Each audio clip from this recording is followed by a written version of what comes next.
brothers and sisters. It's again a God-given opportunity for all of us to meet like this. आप सभी भाइयों बहनों को प्रभु यीशु मसीह के नाम में जय मसीह की। और परमेश्वर के द्वारा दिया गया ये एक अद्भुत समय है, इसलिए मैं परमेश्वर का धन्यवाद करता हूँ।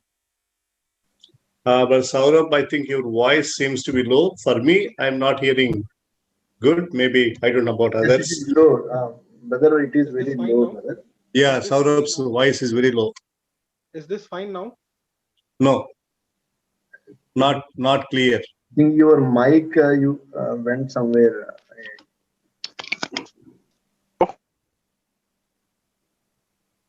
Hello. Yeah, now better. Okay. Yes. So we thank God. I'm sorry for the last week. I had to miss it. I could not do. Please forgive me for that.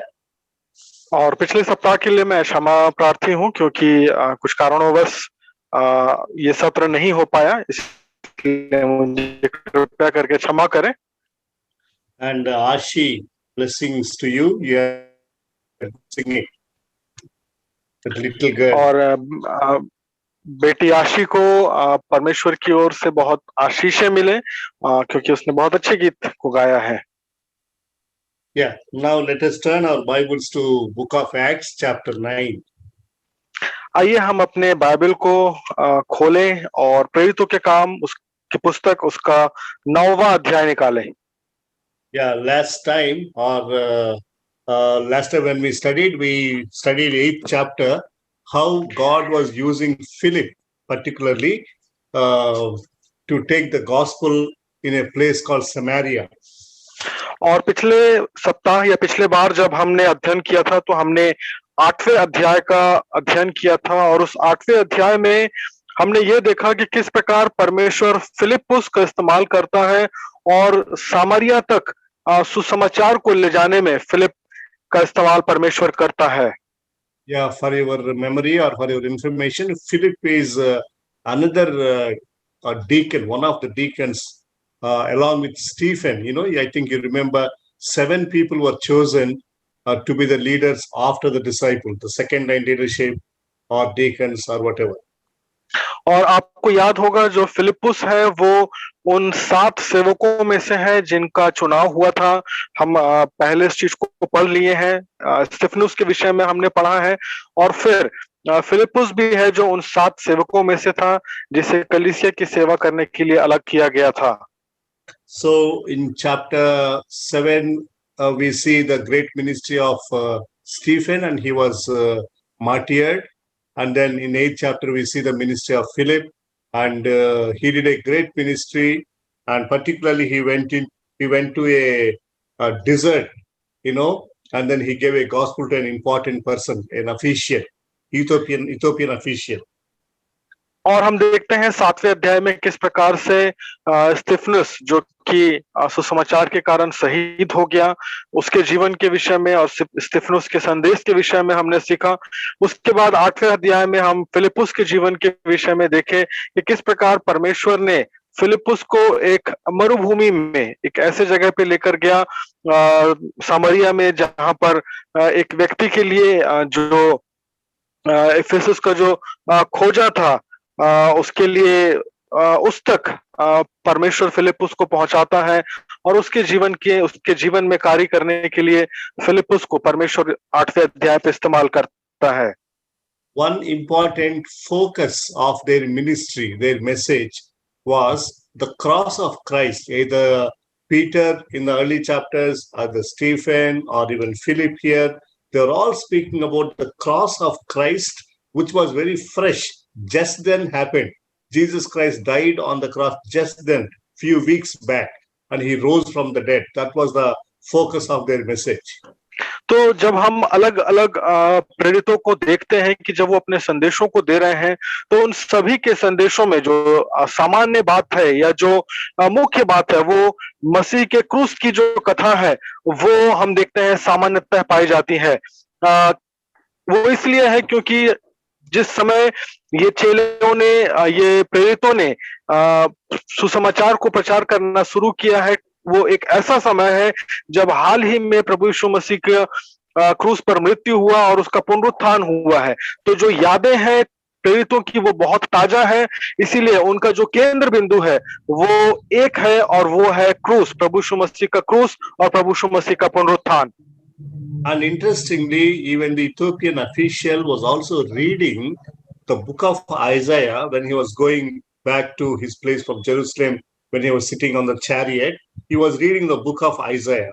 That और एक और महत्वपूर्ण बात हम देखते हैं कि जो इथोपिया का अधिकारी था, वो जब अपने रथ में होकर जा रहा था तो वो व्यक्ति यशायाह की पुस्तक को उस रथ में पढ़ रहा था। ये बहुत ही रुचिकर बात है जो हम देखते हैं। And then particularly another interesting thing, maybe it was the guidance of the Spirit of God, we don't know.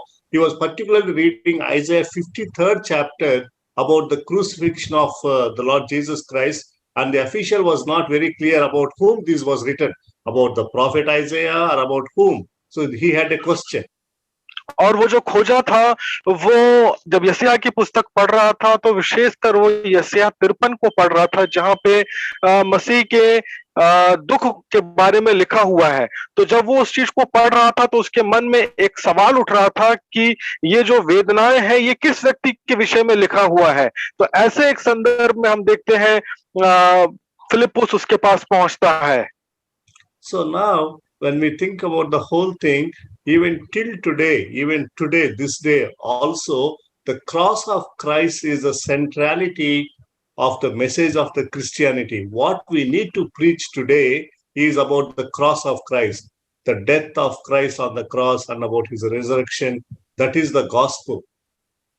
तो जो इन सारी बातों से जो सीखने की बात है वो ये है कि आज भी जो हमारे प्रचार का केंद्र बिंदु होना चाहिए वो मसीह का क्रूस, मसीह की मृत्यु और मसीह का पुनरुत्थान ही होना चाहिए। ये जो बातें हम देख रहे हैं, सीख रहे हैं, ये इसी बात की ओर इशारा करता है कि हमें भी अपने प्रचार के दौरान हमारे प्रचार का केंद्र बिंदु मसीह का क्रूस होना चाहिए। And now let us try to understand Isaiah 53 briefly to few minutes. Isaiah 53 first two verses, it is talking about his birth, how the Lord Jesus Christ grew in a tender way. Isaiah 53. और हम संक्षिप्त में यशायाह 53 को पढ़ने की कोशिश करेंगे, जहां पे हम देखते हैं यशायाह 53 के पहले और दूसरे आयत में किस प्रकार से जो मसीह का जन्म है उस जन्म के विषय में बताया गया है वहां पे। And then in verse 3 we see about his life and ministry. और तीसरे आयत में उसके जीवन और उसकी सेवकाई के विषय में बताया गया है। And then verses 4 to 9 of Isaiah 53, it is written how the Lord Jesus is dying like a substitutory death on our behalf instead of us, how he died. That is called substitutory death of the Lord. और चार आयत से लेकर 9वें आयत में हम देखते हैं किस प्रकार प्रभु यीशु मसीह जो है वो हमारे बदले अपने प्राण को देने वाला है, उस बात को हम लोग यहाँ पे 4 से लेकर 9 में पाते हैं। And from 10 to the end of the chapter, he was talking about how he will be victoriously resurrecting from the dead. और 10 से लेकर 12 आयत में इस अध्याय के अंत में तक हम लोग देखते हैं कि किस प्रकार मसीह का पुनरुत्थान होगा और वो मुर्दों में से जी उठाया जाएगा। So Isaiah 53, the whole chapter is about the Lord Jesus, particularly about his birth, his life and ministry, about his death and about his resurrection. तो यशायाह 53 जो है वो पूरा का पूरा प्रभु यीशु मसीह पर केंद्रित है। वहां पे हम देखते हैं मसीह के जन्म, उसके सेवा, उसकी जीवन और उसका दुख सहना, मृत्यु को सहना और उसका पुनरुत्थित होना, ये सारी बातों को हम यशायाह 53 में पाते हैं। So now, like that, Philip had an opportunity to explain about the cross of Christ to that Ethiopian official, and he came to know the Lord, accept the Lord. That was a great thing. और इस प्रकार से हम देखते हैं कि फिलिप्पुस को ये अवसर मिला कि वो कुछ देश का जो खोजा है, जो अधिकारी है, उसको मसीह के जीवन से जुड़ी हुई इन बातों को बता सके, और इस प्रकार से फिलिप्पुस को मसीह की सेवकाई करने का एक अवसर मिला। And at the end of the chapter, we have seen how the Spirit of God has led Philip away from him, and he was having a successful ministry as per the guidance of the Spirit of God.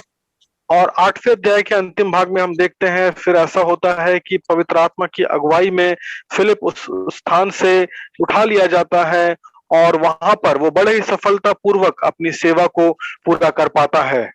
We will read in the book of Acts that Philip, even though we don't read much about him later again, he continued his ministry, and his daughters were also preaching, prophesying. God blessed his ministry. He had a fruitful ministry, Philip. और इतिहास में हम जब पढ़ते हैं, हालांकि फिलिपुस के सेवकाई के विषय में बाइबल में और आगे नहीं लिखा है, लेकिन इतिहास इस बात को बताता है कि फिलिप के जो पुत्रियां थी वो भी अपने आप को सेवकाई के लिए समर्पित करें. वो भविष्यवक्तिन थी और उनकी सेवकाइयों के द्वारा उनकी सेवकाइयां जो है वो प्रबल रही हैं. That we will read in the book of Acts chapter 21 verses 18 onwards. We read again about Philip after 20 years. There is a gap of 20 years from 8th chapter to 21st chapter. और फिर हम इसी फिलिपुस के विषय में प्रेरितों के काम उसके 21वें अध्याय में पढ़ेंगे. तो 8वें अध्याय के बाद फिलिपुस का जिक्र जो है वो 21वें अध्याय में होता है और हम देखते हैं कि ये जो समय का अंतराल है वो करीब 20 वर्ष का समय है. 20 वर्ष के बाद हम देखते हैं एक बार फिर से 21वें अध्याय में फिलिपुस का जिक्र किया गया है. So, brothers and sisters, the message here is both from Stephen and even from Philip. We need to be led by the Spirit of God. We need to be willing to go, whatever ministry that we have, either in town in Samaria or in the desert, maybe to large number of people or one person. We must be willing to be led by the Lord and share the gospel, the cross. That is the message. तो जो संदेश हम लोग यहाँ पे इन प्रेरितों के जीवन से सीख सकते हैं या हमें लेने की आवश्यकता है वो ये है कि हमें पवित्र आत्मा से अगुवाई प्राप्त करना बहुत जरूरी है जब हम सेवकाई में हैं. और जब हम पवित्र आत्मा की उस अगुवाई को प्राप्त करते हैं तो उसके प्रति हमें आज्ञाकारी होना है, चाहे बहुत से लोगों को हमें सुसमाचार सुनाना हो या किसी मरुभूमि में जाकर किसी एक व्यक्ति को सुसमाचार सुनाना हो.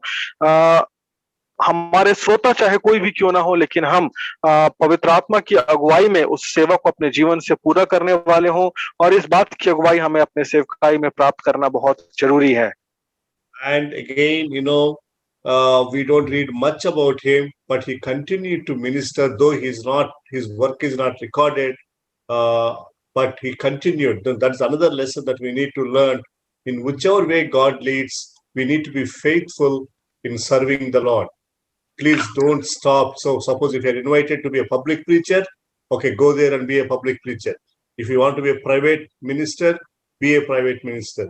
If your ministry is not noticed, rewarded, recognized, doesn't matter, but still continue your work. That is very important. तो यहाँ पे हम देखते हैं कि फिलिपुस के सेवकाई के विषय में और ज्यादा लिखा नहीं हुआ है. तो ये भी हमें एक बहुत अच्छे जीवन के संदेश को देता है कि जब हम सेवकाई में हैं तो हमें विश्वास योग्य होना बहुत जरूरी है. हो सकता है कि हम बहुत बड़े बड़े सभाओं में जाकर प्रचार करते हो और हमें बहुत से लोग जानते हो, ये भी अच्छी बात है.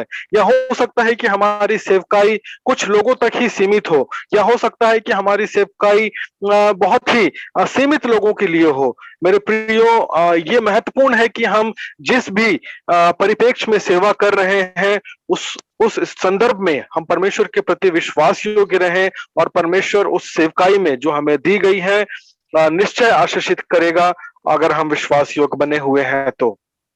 So faithfulness is important, continuing in the ministry is important, and the reward and recognition will always come from the Lord.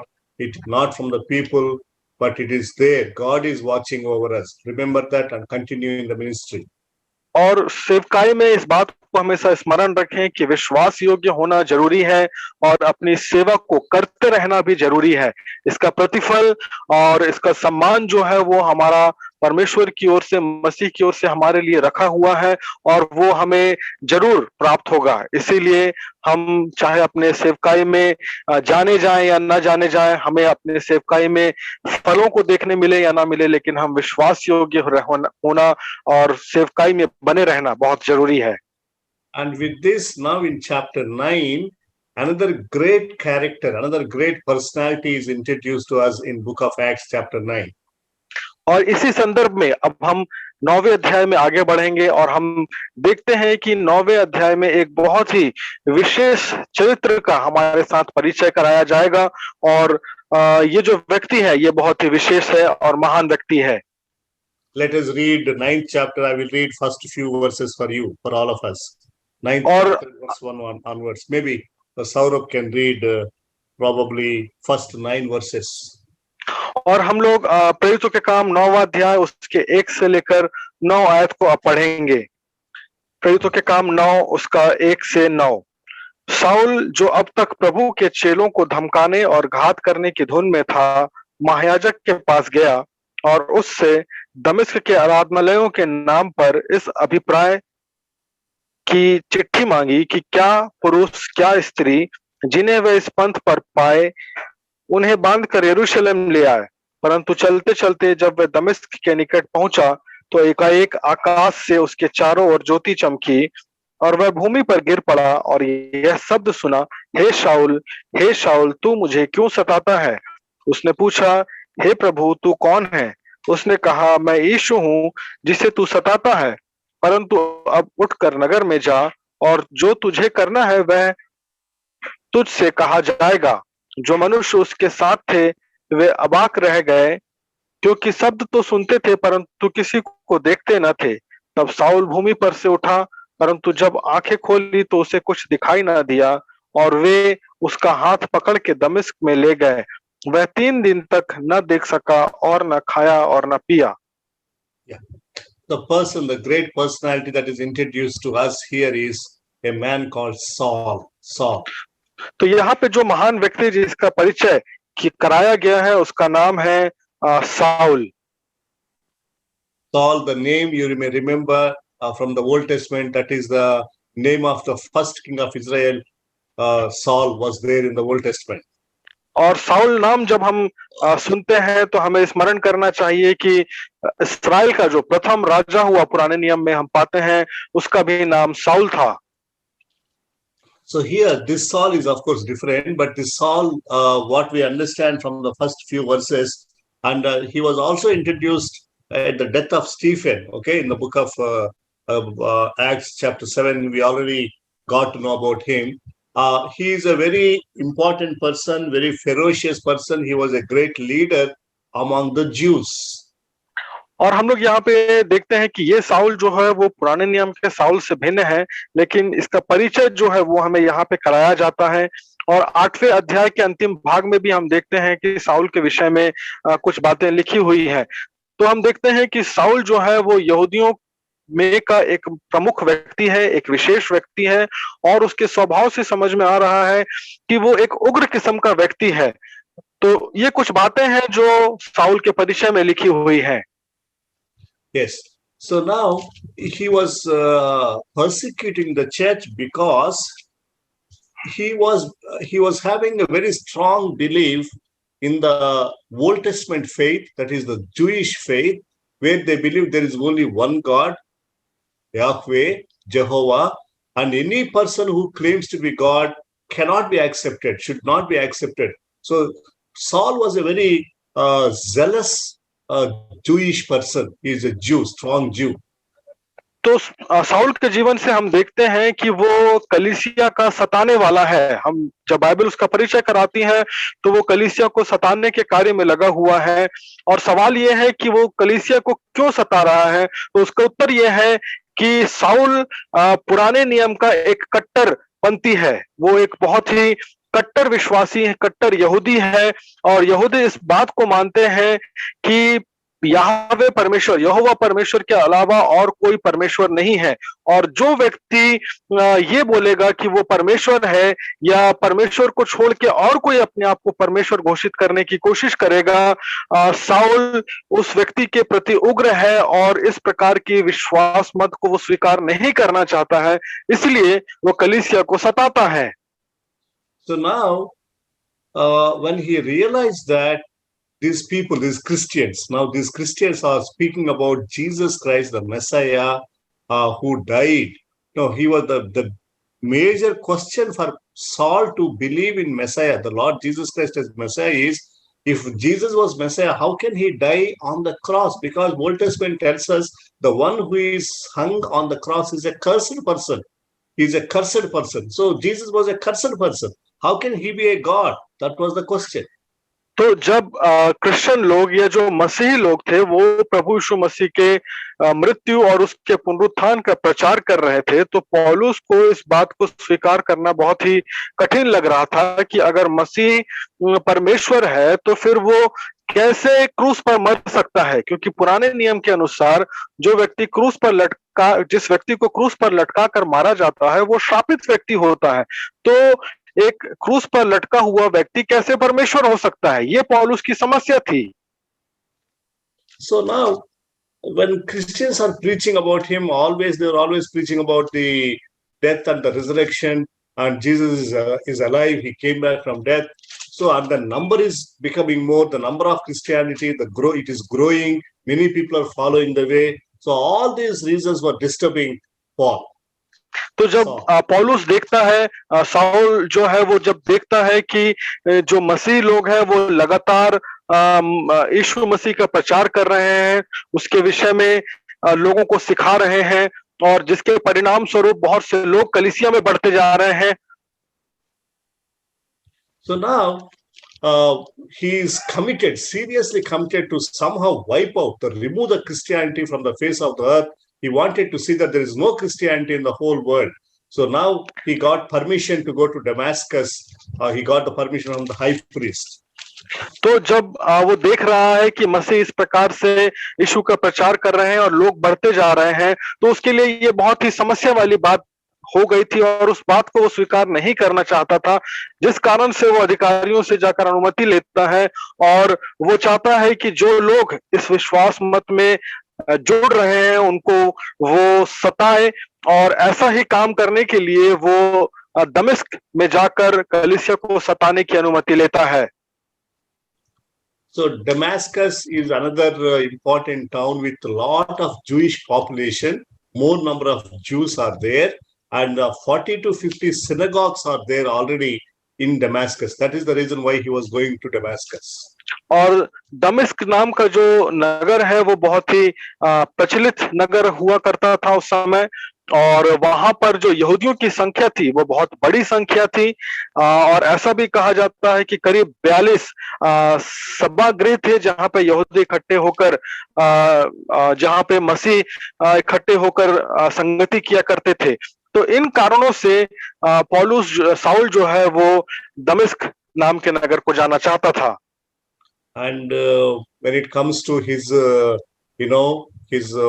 power, he was very ferocious, killing men, women, children, and he was very wild. He was behaving like a wild animal, और जब उसके अधिकार की बात आती है तो हम देखते हैं कि वो क्या पुरुष, क्या स्त्री, बच्चे, सबको वो मार दे रहा था, और उसका स्वभाव जो था मसीहों के प्रति वो बहुत ही उग्र था, और एक उग्रवादी जैसा स्वभाव वो अपने जीवन में पेश कर रहा था।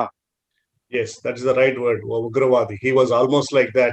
So even the moment anybody will hear the name of Saul, they will be terrified. Christians will be terrified. That's what we will see, about him. और उसका स्वभाव कुछ इस प्रकार से हो गया था जिस कारण से उसके नाम मात्र से ही लोग शायद डरते थे। इसीलिए आगे हम देखते हैं कि किस प्रकार से साउल के विषय में लोग कहते हैं कि उसका जो स्वभाव था वो बहुत ही उग्र स्वभाव था। So brothers and sisters, when we are talking about Saul, when we are describing about what he was doing and what kind of person he was, probably you and I can think of some people like that today, even in India, in your area or in my area. I'm sure there are some people like that, some individuals like that, XYZ, the names. और प्रियो, जब हम इस प्रकार से Saul और उसके स्वभाव और उस हरकतों के विषय में बात कर रहे हैं तो मैं निश्चय जानता हूं कि हमारे देश में या आपकी सेवकाइयों के सामने भी इस प्रकार के स्वभाव के लोग होंगे जो बाधा को उत्पन्न करते होंगे। I am sure even in India, our country, our church has undergone a lot of persecution in the last 10, 15, 20 years because of few individuals like Saul who are really seriously persecuting the church.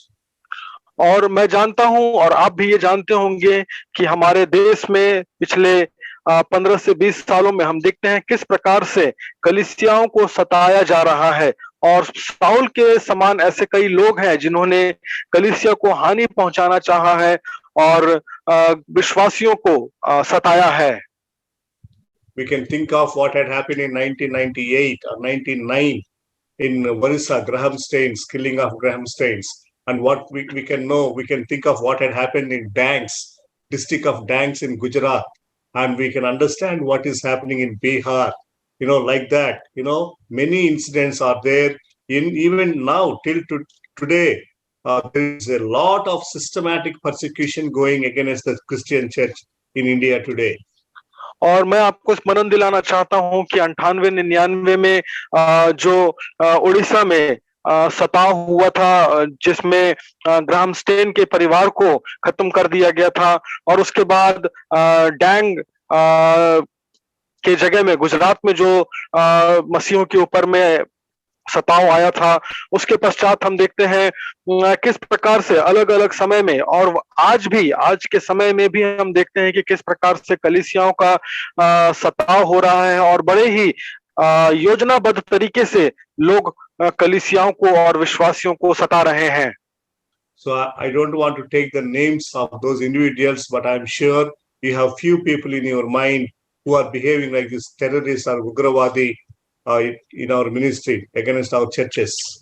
तो मैं अभी किसी का नाम आपके सामने नहीं लेना चाहता हूं, लेकिन मैं निश्चय जानता हूं कि आपकी सेवकाइयों में, आपकी कलीसियाओं में ऐसे साउल के स्वभाव रखने वाले कुछ लोग हैं जो आपकी सेवकाई में बाधा बन रहे हैं।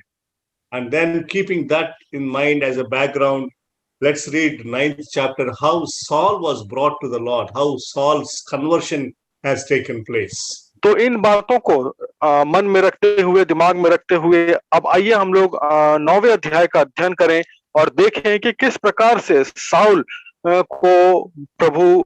जो है वो प्रभु के पास लाया जाता है। It's a great encouragement for all of us to know that our God is a sovereign God.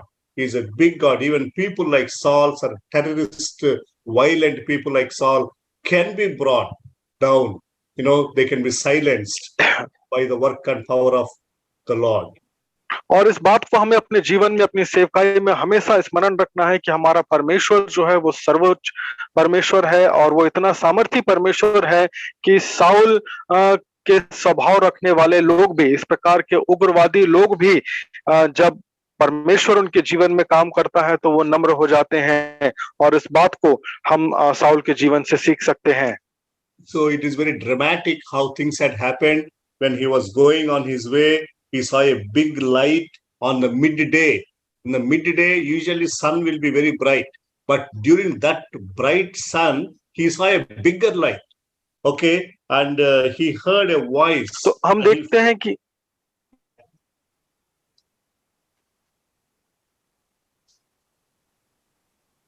I am continuing. तो हम देखते हैं यहाँ पे किस प्रकार से साउल का जो जीवन का परिवर्तन है, किस प्रकार से उसका यहाँ पे व्याख्या किया गया है। हम देखते हैं साउल जो है वो दमिश्क की ओर जा रहा है, और वो दिन का समय है जब वो दमिश्क की ओर जा रहा है, और हम जानते हैं कि दिन के समय में सूर्य का जो प्रकाश है वो अपने चरम पे होता है, लेकिन जब उसके ऊपर में वो ज्योति पड़ती है तो वो सूर्य के प्रकाश से भी बहुत तेजोमय होता है, और जब उसके ऊपर में वो प्रकाश चमकता है तो वो नीचे गिर जाता है। So no, God was proving to him that I am bigger than what you are thinking. Okay? So, and he fell down, he became blind, and people had to leave him. By taking hold of his hand, they had to literally lead him or guide him to the place called Damascus. तो जब ये सब घटनाएं उसके जीवन में होती हैं तो एक संदेश परमेश्वर उसको ये देना चाहता है कि साउल जो समझता है परमेश्वर को, परमेश्वर उससे भी कहीं बड़ा और महान परमेश्वर है, और जब साउल के ऊपर में वो प्रकाश उतर आता है तो वो गिर जाता है, और वो बेहोशी की हालत में हो जाता है और इस प्रकार से हो जाता है कि लोगों को उसके पकड़कर लेके जाना पड़ता है। So the person who was like a lion had to become a lamb. He was very violent. He had to become a silent, and he was depending on others. For 3 days, he did not eat anything. He became very weak, physically weak. तो हम देखते हैं यहाँ पे कि एक व्यक्ति जिसका स्वभाव जो था वो शेर के समान था, हम देखते हैं कि वो एक भेड़ के समान बन गया। जो व्यक्ति बहुत ही बलवान था, हम देखते हैं उसको दूसरे लोग उठाकर ले जाते हैं, और जो व्यक्ति अपने स्वभाव में बहुत ही उग्र था वो शांत हो जाता है। तो इस प्रकार से परिवर्तन जो है वो साउल के जीवन में आता है। So other people who were traveling with him also could hear some sound, but they did not hear any voice. They saw some light, but they did not have any vision. Okay, so thereby what we understand, when conversion takes place in a heart and life of a person, only that person will know what had happened. Others will not know. Others cannot realize what is happening in our lives. That is the spiritual experience of a person. और हम देखते हैं कि जो Saul के साथ उसके संगी थे, वो उन्होंने कुछ आवाज तो सुनी, लेकिन उनको शब्द पहचान नहीं आया कि क्या कहा गया है। वो प्रकाश को तो देखे, लेकिन उस प्रकाश में उन्हें कुछ दिखाई नहीं दिया।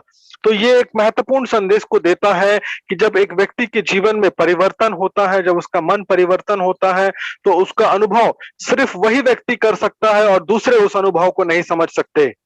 Spiritual experiences are always like that. It will be known only to the person who is experiencing. Other people will never know what is happening. That is how the Spirit of God will work in a person's life. और आत्मिक अनुभव का जो चरित्र है वो ठीक इसी प्रकार से है। जब एक व्यक्ति आत्मिक अनुभव को करता है तो सिर्फ वही व्यक्ति उस चीज को जान पाता है और अनुभव कर पाता है। जो व्यक्ति उसके इर्द गिर्द होते हैं वो नहीं जानते हैं कि उस व्यक्ति के साथ में क्या कुछ घट रहा है। इसीलिए आत्मिक अनुभव जो है बहुत ही व्यक्तिगत होता है और इसे अनुभव करना हमारे लिए जरूरी होता है। Now Saul realized a few important things on that encounter on the way to Damascus.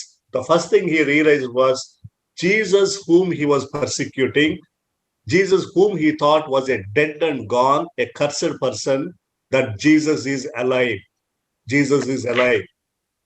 तो इस मुठभेड़ में जब वो दमिश्क के मार्ग में होता है तो कुछ शिक्षाएं या कुछ बातें जो है वो पौलुस को सीखने को मिलती है और कुछ सत्य का प्रकाशन उसको होता है। जो सबसे पहली बात उसको समझ में आती है कि यीशु जिसको वो सता रहा था, जिसकी कलीसिया को वो सता रहा था, वो मरा हुआ व्यक्ति नहीं है, वो जीवित व्यक्ति है। ये पहला संदेश उसको वहां पे प्राप्त होता है। So that is the first thing that he realized about alive. Jesus is risen, not dead and gone. And the second thing he realized was sinner. He was lost in his sin. Earlier, till now, he was thinking that I'm a Pharisee, I'm a Hebrew of Hebrews, I'm very well versed with the scripture, so I am a perfect man, he thought. But now he realized I am a sinner, I am a lost sinner. तो पहली चीज जो Saul अपने जीवन में प्रकाशन प्राप्त करता है वो ये है कि मसीह जो है वो जीवित है, उसकी मृत्यु हो गई, वो मरने के बाद चला गया, ऐसा नहीं है, मसीह जीवित है। और दूसरी जो सत्यता या दूसरी जो प्रकाशन पौलुस को प्राप्त होता है वो ये है कि पौलुस अपने आप को एक पापी के रूप में देख पाता है। इसके पहले उसे ऐसा लग रहा था कि वो फरीसी है और जो उसका विश्वासमंद है उसके प्रति वो बहुत कट्टर था, अपने आप को वो बहुत परिपक्व और एक धार्मिक यहूदी समझता था। लेकिन जब उसका मसीह के साथ मुठभेड़ हुआ तो उसकी विचारधारा बदल गई और उसने देखा कि वो एक पापी मनुष्य है। So now he realized for the first time that I am also a sinner. Till this time he thought he was a righteous man. He was depending on the righteousness of the works. Through the deeds, through the works, he thought I can be a righteous. Now he realized nothing will happen. I am a just lost, wretched sinner. I need the grace of God to escape from the judgment of God. As a sinner, I am under the judgment of God. In order to be saved from the judgment and wrath of God, I need the grace of God. और अब तक पौलुस को ये लगता था कि वो एक परिपक्व धर्मी व्यक्ति है और वो अपने कामों की धार्मिकता के ऊपर में विश्वास करता था, व्यवस्था की धार्मिकता के ऊपर में विश्वास करता था। लेकिन जब उसका मुलाकात, उसका मुठभेड़ प्रभु यीशु के साथ हुआ दमिश्क के मार्ग में, तो उसको ये समझ में आ गया कि वो एक तुच्छ पापी व्यक्ति है और उसे उसका जो न्याय है, उसके ऊपर में पाप की जो दंड की आज्ञा है वो है, और इस पाप के दंड से बचने के लिए उसे परमेश्वर के अनुग्रह की आवश्यकता है। इन बातों को पौलुस समझ गया। So that's what we see in the epistles of Paul, which he had written later. Work righteousness, the righteousness that we get through our works and deeds is nothing. He's like a sackcloth before the righteousness of Christ, which comes to us through the grace of God. और इसी बात को हम देखते हैं पौलुस अपनी पत्रियों में आगे लिखता है और वो कहता है कि कर्मों की जो धार्मिकता है वो मैले चिथड़े कपड़ों के समान है। एक व्यक्ति को अगर धार्मिकता प्राप्त करनी है तो वो केवल और केवल परमेश्वर के अनुग्रह के द्वारा ही प्राप्त कर सकता है। And the third thing he realized is that he has a mission, he has a work from God, he has a purpose for his life, that is to be an apostle to the Gentiles. That is the mission of God for the life of Saul. तीसरी बात जो पौलुस को वहां पे पता चलती है वो उसके जीवन का मिशन या उसके जीवन का उद्देश्य उसको वहां पे स्पष्ट होता है, और वो उद्देश्य ये है कि अन्य जातियों में जाकर परमेश्वर के वचन का और मसीह के सुसमाचार का प्रचार करना। So these are the three things let us realize. First, he realized that Jesus is alive, he is a risen savior, and he looked into his own lostness, and he also realized the purpose of his life. So this is the saving experience of Saul. तो हम देखते हैं यहाँ पे पौलुस जो है जब उसका मुलाकात प्रभु यीशु के साथ में होता है तो तीन बातें उसके जीवन में आती हैं। तीन बातों का प्रकाशन उसको प्राप्त होता है। पहला ये कि मसीह जीवित है और जो उद्धार करता है वो जीवित है। दूसरी बात उसको ये समझ में आती है कि वो एक तुच्छ पापी व्यक्ति है, और तीसरी बात उसे जो समझ आती है उससे अन्य जातियों के बीच में प्रेरित होकर जाना है। So now, in a dramatic way, the Lord has his own way of saving Saul to himself, bringing Saul to himself, and his mission. Now, from 10th verse onwards, we will see how he was restored, how he was, discipled, he was taught, all the 10 to 19 verses we will see. और हम देखते हैं कि किस प्रकार से परमेश्वर की अद्भुत योजना होती है, परमेश्वर किस प्रकार से साउल को अपने पास बुलाता है, अपनी सेवकाई के लिए बुलाता है, और ये परमेश्वर का अद्भुत कार्य साउल के जीवन में पूरा होता है। अब 10वें आयत से आगे हम देखते हैं कि किस प्रकार से हम देखते हैं कि पौलुस को किस प्रकार से पुनर्स्थापित किया जाता है। उसको हम देखते हैं हनन्याह के द्वारा और प्रेरितों के द्वारा किस प्रकार से उसको सुदृढ़ किया जाता है। इस बात को हम 10वें अध्याय से लेकर आगे देखेंगे, 10वें आयत से लेकर आगे देखेंगे। Yes. Now, first he met the Lord Jesus. Now he needs to meet Ananias. Ananias is a disciple of the Lord Jesus, faithful person, but a humble person in Damascus. और पहले हम देखते हैं कि उसकी मुलाकात प्रभु यीशु के साथ होती है। अब उसे हनन्याह नाम का एक व्यक्ति के साथ मिलना है। हनन्याह जो है वो परमेश्वर का भय मानने वाला और एक नम्र व्यक्ति है जो कि दमिश्क नाम के नगर में रहता है।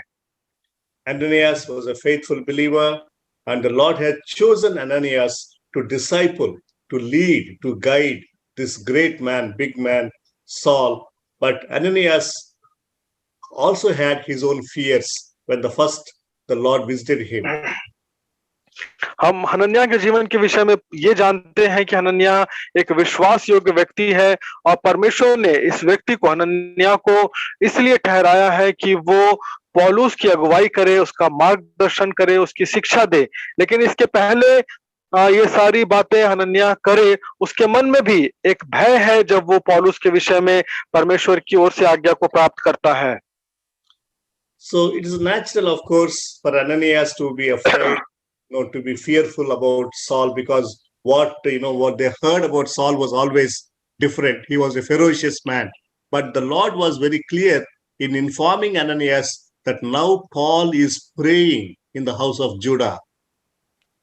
और हम देखते हैं हनन्याह के अंदर में जो भय आया वो स्वाभाविक है, क्योंकि जिस प्रकार से साउल का नाम था और उसकी जो आदतें थी, उसके जो क्रियाकलाप थे वो डरावने थे, क्योंकि वो कलीसिया का सताने वाला व्यक्ति था। इसीलिए जब परमेश्वर की ओर से हनन्याह को आज्ञा मिली तो हनन्याह भयभीत हो गया, लेकिन परमेश्वर हनन्याह को इस बात को स्पष्ट करता है कि अब साउल जो है वो यहूदा के घर में प्रार्थना कर रहा है। So, but of course, the Lord was, the Lord can understand our fears and our situation. The Lord did not condemn Ananias, but the Lord was clarifying Ananias. Ananias, don't worry. Earlier he was like that. And now verse 15, when we read, and the Lord was very clearly telling or informing Ananias about Saul, or how he became, or the purposes of God for this life. और ये बहुत स्वाभाविक था हनन्याह के लिए, लेकिन हम देखते हैं कि परमेश्वर हनन्याह को जब साउल के विषय में आज्ञाओं को देता है तो परमेश्वर इन बातों को स्पष्ट करता है कि उसका जीवन जो है वो पहले के समान नहीं है। अब वो प्रार्थना कर रहा है और परमेश्वर जो है अपनी योजना को जो उसने साउल के जीवन के लिए रखा है वो हनन्याह को प्रकट कर रहा है, और परमेश्वर उसको स्पष्ट बता रहा है कि किस प्रकार से साउल के जीवन का परिवर्तन हुआ है। So the message was, Paul is going to be the chosen instrument, chosen by me to carry my name to the Gentiles, to the kings, and to the children of Israel. That was the outline. That was the और purpose. 15वें आयत में परमेश्वर स्वयं हनन्याह को पौलुस के जीवन का उद्देश्य बताता है कि ये जो व्यक्ति है पौलुस है, वो मेरे द्वारा चुना हुआ व्यक्ति है, और उसके जीवन का उद्देश्य यह है कि वो मेरे बारे में सुसमाचार को राजाओं को, मंत्रियों को और अन्य जातियों को सुनाएगा। And it's also mentioned how he is going to suffer for the name of Christ. That was also shared. और ये भी बताया गया कि, और 16वें आयत में ये भी बताया गया कि किस प्रकार पौलुस जो है वो मसीह के नाम के खातिर अपने जीवन में सताव का भी सामना करने वाला है। In verse 17, what we see is another interesting thing, very appreciative thing. The moment Ananias got the clear picture from the Lord, he immediately went to meet Saul. He went to the house of Judas. और 16 आयत के आगे में हम लोग बहुत ही रुचिकर बात देखते हैं कि जैसे ही हनन्याह को परमेश्वर की ओर से आज्ञा मिली और परमेश्वर की बातें स्पष्ट हो गई, हम देखते हैं हनन्याह तुरंत जाता है और पौलुस से मुलाकात करता है। So, and another interesting thing, please observe in the word of God, the way Ananias was addressing Saul, Saul, my brother. और एक और अच्छी बात हम लोग देखते हैं,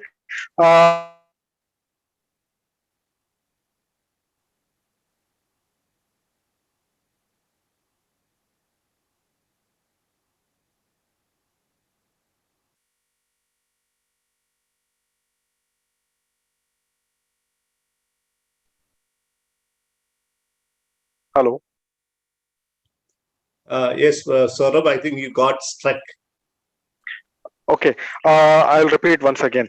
हम देखते हैं कि किस प्रकार से जब हनन्याह को परमेश्वर की ओर से आज्ञा मिलती है साउल के विषय में, तो हनन्याह जो है वो बहुत ही अच्छी रीति से और बहुत ही रुचिकर तरीके से पौलुस को, साउल को अपने भाई के रूप में स्वीकार करता है। And he was also touching him. He was keeping his hands upon Saul. और वो उसको स्पर्श करता है और अपने हाथों को वो साउल के ऊपर में रखता है। So you see, this is what I think we need to learn as Christians, as brothers and sisters, how we need to show our reaction to the new converts or new believers. तो यहाँ पे जो सीखने वाली बात हम सेवकों को है वो ये है कि इसी प्रकार का स्वभाव हमें उन लोगों के साथ करना है जो नए विश्वास में आते हैं। Yeah, we need to be willing to accept them. Accepting them is one thing. Speaking to them is another thing. As a third thing is treating them as our brothers and sisters is important. And if possible, that physical touches means, acceptance, being closely moving with them, All these are very important. तो कुछ महत्वपूर्ण संदेश यहाँ से हम सीख सकते हैं, वो ये है कि जब कोई व्यक्ति नए विश्वास में आता है तो उनको स्वीकारना बहुत जरूरी है, उनको सहजता प्रदान करना बहुत जरूरी है, और जब वो हमारे पास आते हैं तो अपने आप में उन्हें मिलाना है हमें, और फिर हमें कई बार उनके साथ समयों को भी बिताना है, उनका आलिंगन करना है, और जैसा अवसर हमें प्राप्त होता है उस अवसर के अनुसार हमें उनके साथ उनके विश्वास में आगे बढ़ने की आवश्यकता है। So this is what is needed, in our fellowships. Calling my brother, my sister, accepting that with that love, very, very important. तो जब हम सहभागिता करते हैं तो इस प्रकार का स्वभाव होना चाहिए, जहां पे हम लोगों को अपना भाई अपनी बहन करके बुलाएं, अपनापन दिखाएं और उस सच्चे प्रेम को प्रकट करने वाले हों। And in order to accept them as our own family members, like brothers and sisters, we also need the grace of God. It's not easy because we already explained or described what kind of person Saul was. Such a persecutor, such a horrible man, like a wild animal. He was very violent. Accepting that man and calling that person as a brother and sister is not easy. तो जब हम इस सच्चे प्रेम की बात करते हैं और किसी को अपना भाई या बहन करके स्वीकारने की बात करते हैं तो ये आसान नहीं है, क्योंकि जिस प्रकार का व्यक्ति शाऊल था वो एक उग्र किस्म का व्यक्ति था। तो ऐसे एक व्यक्ति को अपने भाई के रूप में स्वीकार करना और उसके साथ में प्रेम को साझा करना, जब तक ये परमेश्वर की ओर से नहीं होगा तब तक हम इसे नहीं कर सकते। We really need the grace of God from above. We really need God's grace. Otherwise, our fellowships cannot have this kind of love and acceptance. और इस प्रकार के सहभागिता को करने के लिए जहां पे हम लोगों को स्वीकारना चाहते हैं, प्रेम दिखाना चाहते हैं, इस प्रकार के स्वभाव को करने के लिए हमें परमेश्वर के अनुग्रह की आवश्यकता है। बिना परमेश्वर के अनुग्रह के हम कभी भी अपने सहभागिता को, अपने फेलोशिप को मजबूत नहीं कर पाएंगे। So now verse 19, we will see that the Saul was there with other disciples. He was there for some more days, few more days. और 19वें आयत में हम देखते हैं कि पौलुस जो है वो अन्य चेलों के साथ कुछ और दिन वहीं दमिश्क में बिताता है। So that fellowship, initial days, particularly for the new converts, the fellowship is very important. तो यहाँ पे जो मुख्य संदेश है वो ये है कि जो व्यक्ति नया विश्वास में आता है उनको सहभागिता प्रदान करना या उनके लिए सहभागिता जो है वो बहुत महत्वपूर्ण है। So that tells us about the importance of learning. When a Christian becomes new, that person should be given opportunity to learn some basic things about God. और यहाँ पे हम देखते हैं कि सिखाने की या सीखने का जो महत्व है उस पे जोर दिया जा रहा है। एक व्यक्ति जब नया विश्वास में आता है, मसीह में आता है, तो कुछ मूलभूत बातें हैं जो उसे सीखने की आवश्यकता है। So those of us who are in the ministry, we need to understand whoever comes to the Lord newly, we need to really educate them, teach them, certain basic things, basic theology, basic doctrines, basic thing about scriptures, how to read the Bible, what is the importance of fellowship, how to pray, all these things we need to teach. तो हम में से जितने लोग सेवकाई में हैं, हमें यहाँ से बहुत अच्छे एक संदेश को लेना है कि जब एक व्यक्ति नया विश्वास में आता है तो उसे हमें सहभागिता प्रदान करनी है, और उस सहभागिता प्रदान करने के द्वारा कुछ मूलभूत बातें हैं, कुछ बुनियादी सिद्धांत हैं जो उस व्यक्ति को सिखाना है, उसे शिक्षित करना है। विशेषकर किस प्रकार से उस व्यक्ति को बाइबल पढ़ना चाहिए, किस प्रकार से उसे प्रार्थना करनी चाहिए, कौन कौन से मसीह सिद्धांत है जो महत्वपूर्ण है, सहभागिता का क्या महत्व है, ये सारी चीजों को, परमेश्वर की आज्ञाओं को उस व्यक्ति को हमें सिखाना जरूरी है। Yes, as Brother Vijay has just announced, in the month of May, probably I think 13th onwards, we are going to have a sessions on hermeneutics, on how to understand the Bible. It is an important course. We need to know, we need to learn how to understand the scriptures. और जैसा अभी भाई विजय ने बताया कि मई महीने में हम लोग एक विशेष अध्ययन को करने वाले हैं कि हमें बाइबल का अध्ययन कैसे करना है। तो इस प्रकार की शिक्षाओं को और इस प्रकार के अध्ययनों को हमें अपने सहभागिता में करना है। Yeah, that if we don't take time for that, sometimes some people will very actively immediately involved in the ministry without learning. If you without learning, if you do that, become very active, sometimes later we may develop some other problems. और शुरुआत के समय में अगर इस प्रकार की सहभागिता हम व्यक्ति को प्रदान करते हैं तो ये बहुत महत्वपूर्ण है, क्योंकि कई बार ऐसा होता है कि उत्सुकता में बहुत से लोग अच्छे से बिना सीखे ही सेवकाई में उतर जाते हैं और वो सेवकाई को करते हैं और आगे जाके वो अपनी सेवकाइयों में कई प्रकार की परेशानियों को या कई प्रकार की समस्याओं को खड़ी कर लेते हैं। इसीलिए शुरुआत में बुनियादी शिक्षाओं को लेना और अपने बुनियाद को मजबूत करना महत्वपूर्ण होता है। Okay. But Saurabh, we will take a small break here just for 5 minutes. Okay. Maybe 2-3 minutes, and then we'll come back and we'll continue our study, the next section. We'll take a break. और हम यहाँ पे छोटा सा break लेंगे अभी 5 minute का या 2-3 मिनट का, उसके बाद फिर हम वापस आएंगे और अपने अध्ययन को कंटिन्यू करेंगे। Thank you. Okay brother, over to brother Vijay. Thank you brother. इस ब्रेक मतलब थोड़ा पास्टर मोजेस जी को बीच में थोड़ा ब्रेक देने के लिए हम सोचा, सो दैट वो भी कुछ बीच में पानी और कुछ पी के आ सकता है करके।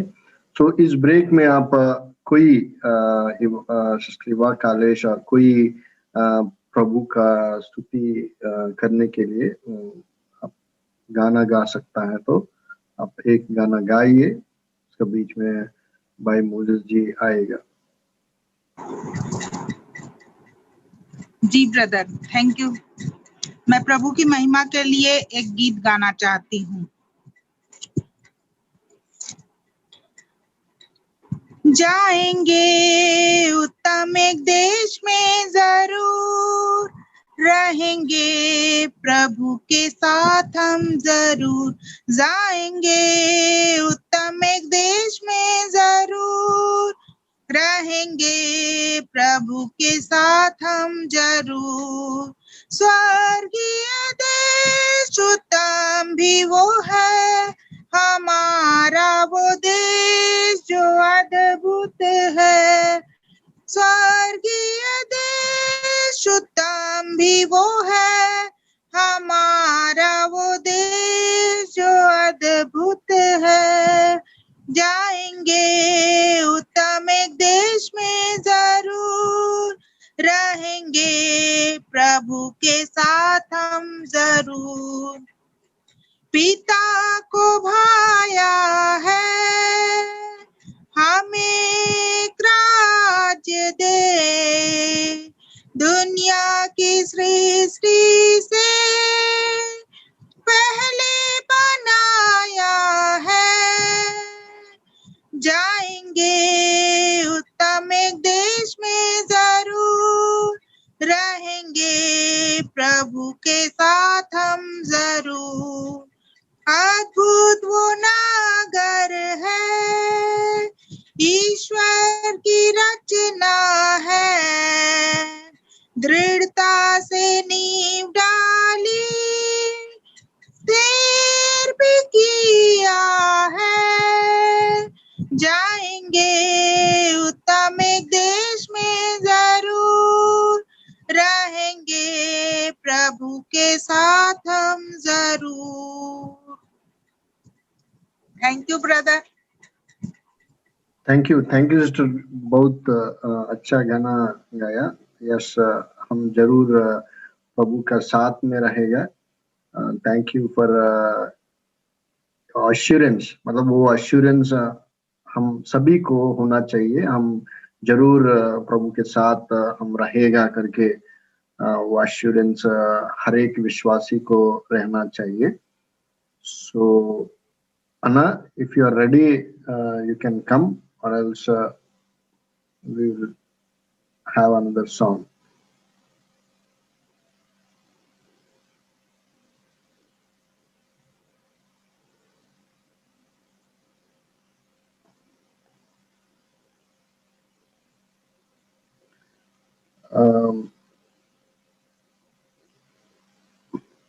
और एक छोटा गाना गाइए कोई भी, सो by the time Modi ji जुड़ पाएगा। मैं एक और गीत गा लूंगी, छोटा सा एक पद। यीशु मसीह के लहू का झंडा हमने उठा लिया, करके इकरार तज के संसार अपना सब उसको दे दिया। आगे कदम बढ़ा चुके मुड़ के कभी न देखेंगे, आगे कदम बढ़ा चुके मुड़ के कभी न देखेंगे, उसके कदम पर चलने को आगे कदम बढ़ा चुके, उसके कदम पर चलने को आगे कदम बढ़ा चुके। यीशु मसीह के लहू का झंडा हमने उठा लिया। दुनिया हमें सताएगी, हरदम हमें रुलाएगी, दुनिया हमें सताएगी, हरदम हमें रुलाएगी। इंजील के पैगाम का झंडा हमने उठा लिया, करके इकरार तज के संसार अपना सब उसको दे दिया। जीना मसीह मरना मसीह यही हमारी जिंदगी, जीना मसीह मरना मसीह यही हमारी जिंदगी। आ जाए मौत भी तो क्या, क्रूस कभी न छोड़ेंगे, करके इकरार तज के संसार अपना सब उसको दे दिया। यीशु मसीह के लहू का झंडा हमने उठा लिया। Thank you. Thank you sister, thank you. सब इस बाइबल अध्ययन को फॉलो हो रहे करके मेरा विश्वास है, क्योंकि हमारा प्रयास व्यर्थ ना हो। सभी इस अध्ययन होने के बाद पहले भी इस अध्याय को पढ़ लीजिए, और मास्टर मोजेस जी बताने के बाद एक बार याद लीजिए, और वीडियो भेजने के बाद भी सुनने के लिए कोशिश कीजिए। Thank you Anay, over to you. Yeah, thank you. Saurabh, yes. So Ananias had taken a lot of risk and lot of love.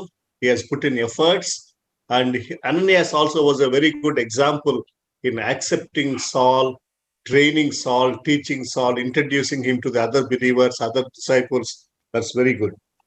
और हम देखते हैं, और हमने अभी तक ये देखा कि किस प्रकार से हनन्याह अपने जीवन में एक जोखिम को उठाता है, एक भय के साथ में, लेकिन साथ ही साथ उसके मन में प्रेम है, और उस प्रेम के द्वारा वो पौलुस के पास जाता है, वो उससे मुलाकात करता है, वो उसे शिक्षा देता है, उसकी अगुवाई करता है, और परमेश्वर ने जो आज्ञाएं दी थी उसको वो पूरा करता है, और पौलुस को उसके शुरुआत की सेवकाई में प्रशिक्षण देता है। तो ये एक बहुत महत्वपूर्ण संदेश है कि हम किस प्रकार से अपने सेवकाई में नए लोगों को मजबूत बना सकते हैं। So in Acts 9th chapter we will observe that different names are introduced or used in order to describe the Christians. और 9वें अध्याय में हम देखते हैं अलग अलग नाम हमें वहां पे पढ़ने को मिलेंगे, और ये नाम का उपयोग इसलिए होता है कि मसीहों की व्याख्या की जाए, मसीहों की पहचान बताई जाए। So usually we are using the word Christians now, but that word Christians is first used in Antioch for these Christians, but not Christians. The word Christian is not widely used except in Antioch. और आज जो शब्द Christian या मसीह शब्द इस्तेमाल हो रहा है, वो उन दिनों में या उस समय में इस प्रकार से प्रचलित शब्द नहीं था, और अंताकिया शहर में ही इस नाम का उजागर हुआ, और पहले जो विश्वासी लोग थे वो अंताकिया में ही मसीह कहलाए, और मसीह शब्द या क्रिश्चियन शब्द जो था वो बहुत ही सुप्रसिद्ध या प्रचलित शब्द नहीं था। The most familiar word used was disciples, shishya. और जो अक्सर शब्द इस्तेमाल किया जाता था वो शब्द था चेला। चेला शब्द का इस्तेमाल ज्यादा होता था। Okay, so we will see that in verse 1, verse 10, 19, 25, 26, 36, and 38. In all these verses, the word used for the Christians is disciples. They were the और disciples. जितने आयत है, एक पहला आयत, 9वां आयत, 19, 26, 32, 36, ये जितने शब्द यहाँ पे अलग अलग आयतों में हम देखते हैं कि जो शब्द का इस्तेमाल होता है वो चेले शब्द का इस्तेमाल होता है। Another word is that those of the way, those who follow the way. और एक और शब्द या एक और वाक्य जो विश्वासियों के लिए इस्तेमाल हो रहा था वो था जो लोग उस विश्वास में आगे बढ़ रहे थे या उस मार्ग में आगे बढ़ रहे थे। We read that in verse 2, second verse. और दूसरे आयत में हम उस वाक्य को पढ़ सकते हैं। And another title that is given is saints, holy people, saints. और एक और नाम या पहचान के द्वारा लोग जाने जा रहे थे वो था संत लोग या पवित्र लोगों के नाम से ये लोग जाने जा रहे थे। This saints is used in 9th chapter verses 13, 32 and 41. और ये जो संत शब्द है वो 9वें अध्याय के 13, 32 और 34 आयत में इस्तेमाल होता है। And another interesting name is all that call on God's name. That's another title. Those who call on God's name. That we have verses 14 and 21. और 14 और 21 आयत में हम लोग देखते हैं कि एक और नाम इन लोगों को दिया गया है, वो नाम है जो परमेश्वर को पुकारने वाले नाम है। ये बहुत ही रुचिकर नाम है जो इन विश्वासियों को शुरुआत की कलीसिया में दिया गया। And another word is also used, that is brethren. That is we see in verse 30 and also verse 17. और एक और शब्द का इस्तेमाल होता है जो कि हमें 13 और 17वें आयत में मिलता है, वो है भाइयों शब्द का इस्तेमाल होता है। So brethren, yeah, we see when we look at all these titles, these all titles will tell us who are Christians. We are disciples because we follow the Lord Jesus Christ. We follow him because we follow the Lord Jesus. We are called the disciples, and because we also follow the way. So we are called those people who follow the way. And because we also pray, we are given a title, those who call on the name of God. And we have another title, saints, holy people. That's another title. And we are also called as brothers and sisters, family members. तो हम देखते हैं कि यहाँ पे विश्वासियों को जब अलग अलग नाम दिया गया और उन नामों के साथ में एक पहचान दी गई है।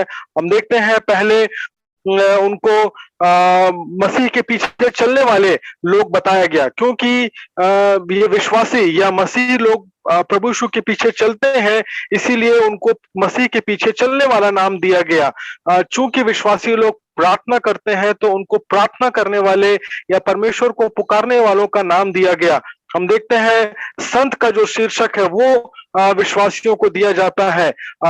चूंकि विश्वासी जो है वो सहभागिता करते हैं, इसलिए भाइयों शब्द के द्वारा भी उन्हें जाना गया, उनकी पहचान की गई। तो ये सारे शब्द, ये सारे नाम जो मसीहों को, विश्वासियों को प्राप्त हुए हैं, उनके साथ में एक उद्देश्य और एक चरित्र जुड़ा हुआ है जो हम विश्वासियों के लिए भी लागू होता है।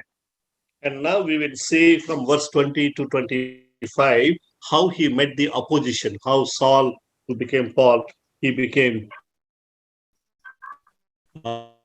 he met with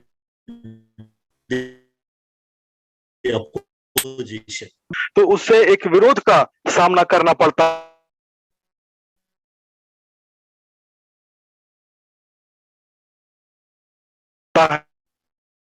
है। That Jesus who was killed on the cross, God has brought him back to life. So when he was preaching that Jesus is Christ, they were wanting to kill him. और जब Saul का पौलुस में परिवर्तन हो जाता है तो पौलुस जो है वो इस बात का प्रचार करने लगता है कि मसीह, प्रभु यीशु मसीह जो है वो जीवित है। वो जरूर मार दिया गया था लेकिन उसका पुनरुत्थान हो गया है और वही मसीहा है।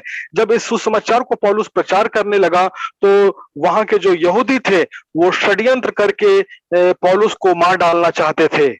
So he had to escape, or he had to leave the Damascus through a basket in one night. They have lowered him, they have kept him in a basket, they have lowered him from the opening of a wall, and they have sent him away from Damascus. और जब इस प्रकार से विरोध हुआ और लोग उसे षड्यंत्र के तौर पे मार डालना चाहते थे तो वहां दमिश्क में जब लोग उसको मारने के लिए घात लगाए हुए थे तो उसे एक टोकरी में रखकर किसी एक दीवार से नीचे उतार कर उस नगर से बाहर निकालकर बचाया गया। And verse 26 will tell us he came back to Jerusalem, and even after coming to Jerusalem also again he was persecuted, or they were wanting to kill him. और हम देखते हैं दमिश्क से वो 26वें आयत में बताता है हमें कि दमिश्क से वो यरूशलेम को वापस आता है और जब वो यरूशलेम वापस आता है तो वहां पर भी वो सताया जाता है और लोग उसे मार डालने का षड्यंत्र रचते हैं। Now, I want to share with you a little more information about what had happened before he came to Jerusalem. और मैं आपको यहाँ पे बताना चाहता हूँ कि इसके पहले वो यरूशलेम पहुंचा उसके साथ क्या हुआ। After Damascus, after getting introduced to the Christian belief, Christian teaching, he had an opportunity to go to a place called Arabia, and he stayed there for 3 years. और जब दमिश्क में उसको मसीह के विषय में मालूम हो गया, मसीह की शिक्षाओं के विषय में मालूम हो गया, उसके पश्चात वो अरब के प्रांत में गया और वहां जाकर उसने कुछ समय बिताया। So Paul himself has written this in one of his letters. Particularly, please turn with me to book of Galatians, chapter 1 and verse 17. गलातियों की पुस्तक उसका पहला अध्याय उसके 17वें आयत को हम निकालेंगे। Yeah, you please read, brother. 17-18. गलातियों 1 उसका 17 और 18 इस प्रकार से लिखा है, और न यरूशलेम को उनके पास गया जो मुझसे पहले प्रेरित थे, पर तुरंत अरब को चला गया और फिर वहां से दमिश्क को लौट आया। फिर 3 वर्ष के बाद मैं कैफा से भेंट करने के लिए यरूशलेम गया और उसके पास 15 दिन तक रहा। Right. So now here we see from Damascus he went to Arabia. He was there for 3 years, and after 3 years he went to Jerusalem, where he met Peter and other disciples or other apostles. तो यहाँ पे एक बात स्पष्ट होती है कि वो दमिश्क में था, दमिश्क के बाद वो अरब को जाता है और अरब में वो 3 वर्ष रहता है और उसके बाद फिर वो दमिश्क आता है और दमिश्क से फिर वो यरूशलेम आकर पौलुस और अन्य प्रेरितों से मुलाकात करता है। Again, the question here is, what was he doing there? Why he went to Arabia? तो अब सवाल ये आता है कि वो अरब क्यों गया और अरब में वो 3 साल क्या कर रहा था। So many Bible scholars will tell us that God has taken him there and he was alone there. He was taught by God certain important truth and the doctrines. और बहुत से धर्मशास्त्र के ज्ञाता जो है वो इस बात को आपको बताएंगे कि जब ये जो 3 वर्ष का समय था वो उसके जीवन का एकांत का समय था, और उन समयों में पौलुस को परमेश्वर पवित्र आत्मा के द्वारा बहुत महत्वपूर्ण सिद्धांतों को और शिक्षाओं को देकर तैयार कर रहे थे। So, this kind of experience is essential or is important for all of us because, we need to learn to sit at the feet of the Lord Jesus and learn certain things concerning the Bible. और ये बहुत ही अच्छे संदेश को हम सभी को यहाँ पे देता है कि जब हम अपने आप को वचन में मजबूत करना चाहते हैं, वचन की शिक्षाओं को गंभीरता से और गहराई से जानना चाहते हैं, वचन के भेदों को समझना चाहते हैं, तो हमें इस बात को भी सीखना है कि हम परमेश्वर की उपस्थिति में बैठें और एक सीखने वाले हृदय को हमेशा अपने अंदर रखें। So I want to tell you, friends, or share with you that taking time to be in the presence of God, sitting down and learning is not wasting time, but it is going to really profit us in our future ministry and in our future life. तो मैं आपको यहाँ पे एक बात महत्वपूर्ण बात बताना चाहता हूँ कि जब हम समय निकालकर परमेश्वर की उपस्थिति में बैठते हैं और सीखने का प्रयास करते हैं तो कभी भी मत सोचिएगा कि हमारा समय निकल जा रहा है, ये समय बर्बाद नहीं हो रहा है, लेकिन ये समय हमारे जीवन में एक उन्नति को और एक बड़े फायदे को लेकर आ रहा है जो हमें आने वाले समय में अपनी सेवकाई में देखने मिलेगा। Yeah, in the chat box, I read that Hemalata mentioned I'm going to do BTS through Allahabad Bible Seminary. मैंने जैसा अभी चैट बॉक्स में देखा कि बहन हेमलता ने लिखा है कि वो इलाहाबाद बाइबल सेमिनरी में जाकर बीटीएच का अध्ययन करना चाहती हैं। Yeah, I want to tell you about my experience. After we got married, we went to Union Biblical Seminary in Pune, and we stayed there for 4 years from 96 to 2000. We studied theology for 4 years. My wife. और मैं भी अपने अनुभव को आपको बताना चाहता हूं कि मेरी शादी के पश्चात मैं 4 साल के लिए यूनियन बिब्लिकल सेमिनरी में गया और मैं और मेरी पत्नी ने 4 साल वहां पर जाकर बाइबल के अध्ययन को किया। Yeah, sometimes people will think that it's a waste of time. Why should we go to Bible college and all? Instead of doing ministry, but nothing wrong in studying the Word of God. It is important to learn the Word of God. तो कई बार हम सोचते हैं कि हाँ Bible college में जाकर समय बर्बाद करने से क्या फायदा, लेकिन मैं आपको बताना चाहता हूँ कि कभी भी परमेश्वर की उपस्थिति में या ऐसे स्थानों में जाकर करने वाला जो अध्ययन का जो समय है वो व्यर्थ नहीं होता है। ये आपके जीवन में आपकी सेवकाई को मजबूती प्रदान करता है। I wish all of us have that opportunity. Some of us, because of married people, we cannot go and stay there. But I think she is doing online. That's okay. But whatever it is, we need to take time to study. That's the point. और मेरी इच्छा ये है कि हम में से प्रत्येक हो सकता है हम शादीशुदा हो तो हम जाकर वहां पे अध्ययन ना कर पाए, लेकिन हम में से जिस किसी को ऐसा अवसर मिले वो ऐसा समय निकाले और परमेश्वर के वचन का अध्ययन करने के लिए एक समर्पित समय हम देने वाले हो सकें। So that's what we need to understand. And from there he came back to Jerusalem in verse 26. और फिर हम देखते हैं कि ये जो 3 वर्ष का समय था अरब में, वो बीतने के बाद वो दमिश्क आता है और 26वें आयत में हम देखते हैं वो दमिश्क से यरूशलेम में आता है। So again we read the same thing. The disciples in Jerusalem were afraid of accepting Saul because of the fear. और फिर से हम उस बात को देखते हैं कि जब वो यरूशलेम आता है तो जो अन्य प्रेरित हैं, जो अन्य चेले हैं, वो पौलुस को स्वीकार करने के लिए उनके अंदर में डर है, क्योंकि जिस प्रकार का पौलुस का स्वभाव था, स्वाभाविक था कि लोग उसे स्वीकार करने के लिए भयभीत थे।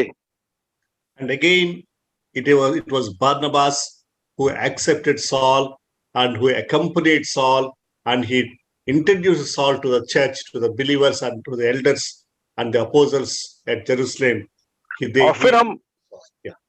और फिर हम देखते हैं कि वहां पे बरनबास सामने आया जो पौलुस को स्वीकार करता है, वो उसका संगी बनता है और वो पौलुस को लेकर कलीसिया के सामने आता है और कलीसिया के लोगों के साथ, प्रेरितों के साथ उसका परिचय कराता है।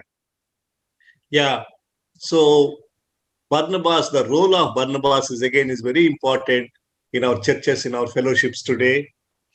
तो यहाँ पे हम इस बात को स्मरण रखें कि जो बरनबास की भूमिका है वो हमारी सेवकाइयों में, हमारी कलीसियाओं में और हमारे खुद के जीवन में बहुत महत्वपूर्ण है। So again, of course, one more time Barnabas will do that. He will introduce Paul again in 11th chapter 25 verse. He will bring him to Antioch. That is the second time. This is the first time. तो यहाँ पे हम देखते हैं पहली बार बरनबास जो है वो पौलुस का कलीसिया के सामने परिचय कराता है और 11वें अध्याय में हम एक बार फिर देखेंगे कि बरनबास जो है वो अंताकिया में एक बार फिर पौलुस का परिचय लोगों के साथ कराता है। Here we read, 11:25. I am reading. Barnabas went to Tarsus to look for Saul. और 11 अध्याय के 25वें आयत में लिखा है तब बरनबास साउल को ढूंढने के लिए तरसुस को चला गया। See, these two people, Ananias and Barnabas, they both played a very important role in the life of Saul. याद रखिएगा कि ये दो जो लोग हैं, पहले हनन्याह और उसके बाद बरनबास, ये दोनों लोग हम देखते हैं पौलुस के जीवन में एक विशेष भूमिका को अदा करते हैं। We know that both Ananias and Barnabas are simple people when compared to Saul or Paul. और हम ये भी जानते हैं कि ये दोनों जो व्यक्ति हैं, हनन्याह और बरनबास, ये दोनों व्यक्ति पौलुस की तुलना में बहुत ही साधारण व्यक्ति हैं। So God can use even common people, simple people, in order to train big people. तो इसमें ये संदेश हमको प्राप्त होता है कि परमेश्वर बहुत ही सरल और बहुत ही सामान्य लोगों को बड़े-बड़े लोगों को तैयार करने के लिए इस्तेमाल कर सकता है। We also need to remember or learn from particularly Ananias, when God has called us for a particular ministry, we should not be afraid to do his will.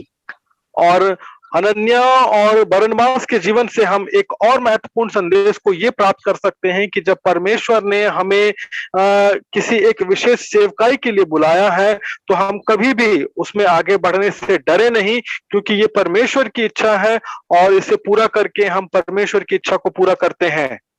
Yeah, sometimes it may be looking like a little risky, difficult, but the Lord will give us strength to do his will when he is clearly guiding you or giving you some specific assignment or some work.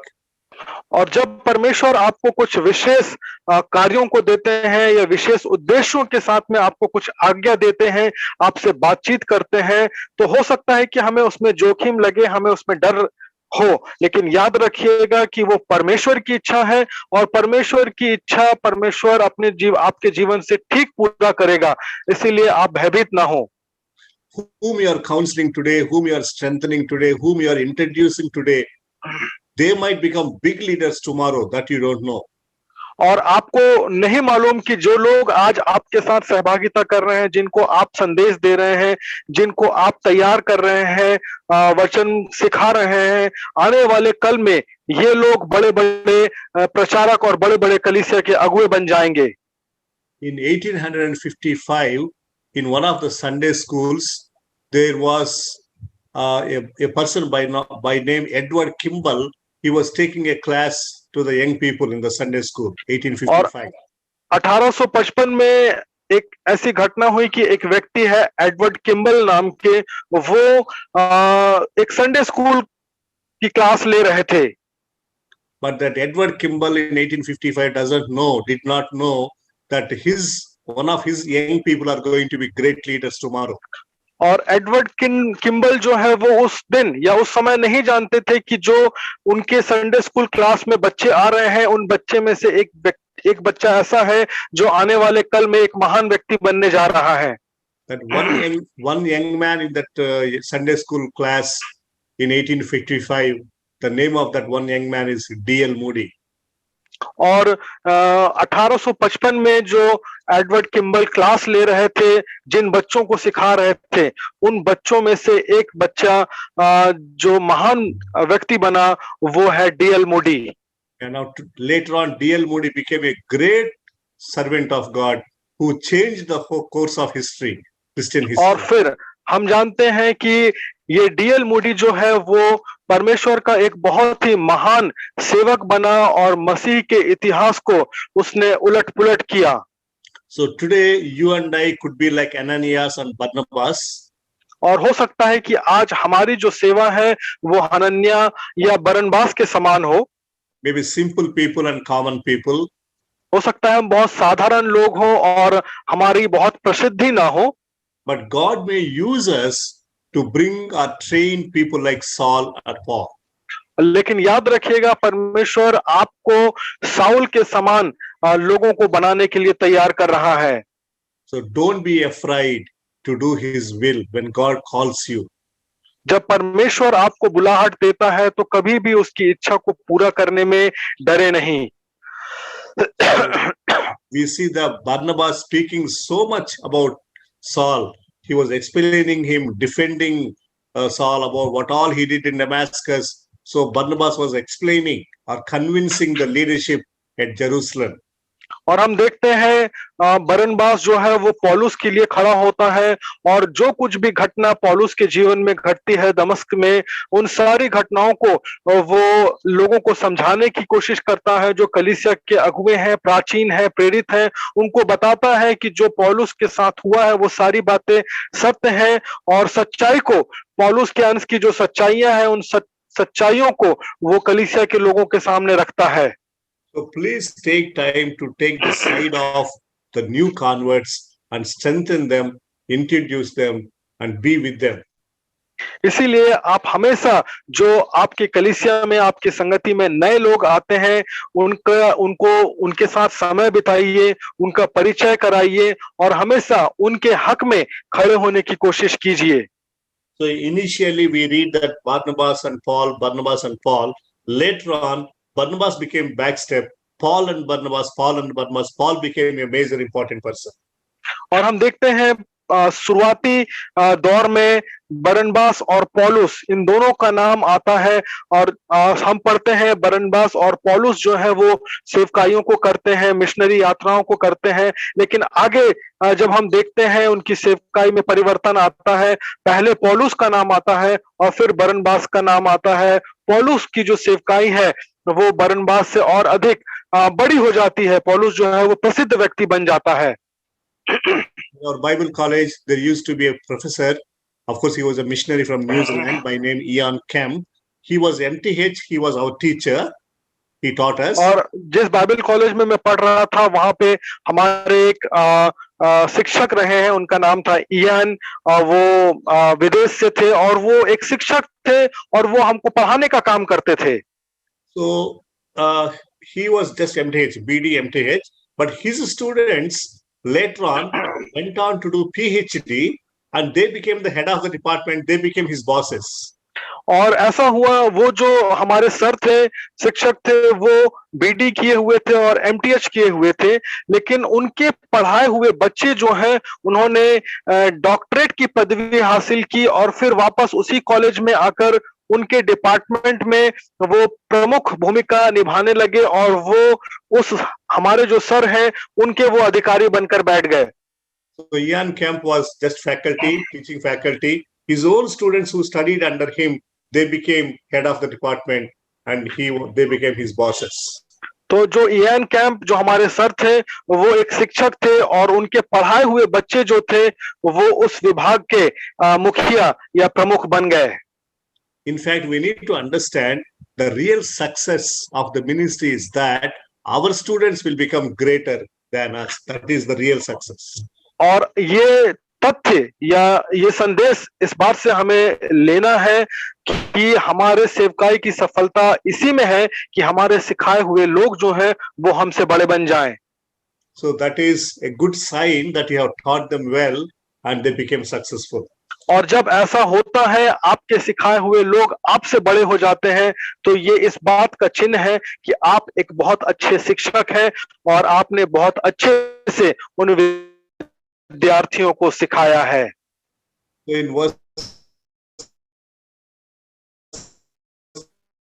30, kill him. The Jews of Jerusalem wanted to kill him, and Saul had to go to और Tarsus, फिर हम his देखते native place. हैं 29 और 30 आयत में कि जो यहूदी लोग हैं यरूशलेम में, वो पौलुस को मार डालने का षड्यंत्र बनाते हैं और उनसे बचने के लिए पौलुस जो है वो फिर तरसुस को भाग जाता है। So verse 31, we read that there is safety, there is peace in Galilee and Samaria. Churches was growing, they were multiplying. और 31वें आयत में हम देखते हैं कि यहूदिया, गलील और सामरिया में कलीसियाओं में शांति है और कलीसियाओं में वृद्धि हो रही है, कलीसियाएं बढ़ रही हैं। So we'll stop here from 32 verse onwards. Again, Peter will come till 10th chapter 24 verse. और अब हम लोग यहाँ पे 31वें आयत तक रुकेंगे और 32वें आयत से हम अगली बार देखेंगे, जहां पे हम पाएंगे कि एक बार फिर पतरस के विषय में बताया गया है और इसकी जो व्याख्या है ये 9 के 32 से लेकर 10 के 24 तक हम पतरस के वृत्तांत को पाएंगे। Only in 11:25 again, Paul is introduced. In this 10th chapter and 11th chapter, we don't see about Paul anymore. और फिर 10वें और 11वें अध्याय में हम देखते हैं पौलुस का जिक्र नहीं है। 11 के 25 में हम देखते हैं फिर से पौलुस के विषय में बताया गया है। Yeah, again from 10th chapter 9th chapter 32 onwards, again the ministry of Peter will be introduced. और 9 के 32 से लेकर आगे में हम देखेंगे पतरस की सेवकाई के विषय में वृत्तांत पाया जाता है। So then finally from 12th chapter, 13th chapter onwards, we will see how Paul and Barnabas continued the ministry from Antioch. Antioch becomes the center. और फिर 12वें और 13वें अध्याय से हम देखेंगे किस प्रकार पौलुस और बरनबास जो है वो सेवकाई को आगे बढ़ाते हैं, सुसमाचार प्रचार के कार्य को आगे बढ़ाते हैं और उनका जो केंद्र स्थल था वो अंताकिया था। अंताकिया से वो अलग अलग जगहों में जाकर सेवकाई करते थे। Yeah, we'll stop here. हम यहाँ पे अब आज के लिए रुकेंगे। धन्यवाद।